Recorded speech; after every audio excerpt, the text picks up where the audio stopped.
এটা দেশের 18 কোটি মানুষের ওপরে হামলা।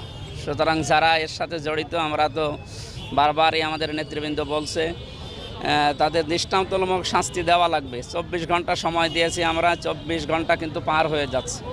এরপরেও যদি তাদের শাস্তির ব্যবস্থা না করা হয়, আমরা ধরে নেব যারা দায়িত্বে আছে জেলার গোপালগঞ্জের, তারা এর সাথে জড়িত আছে।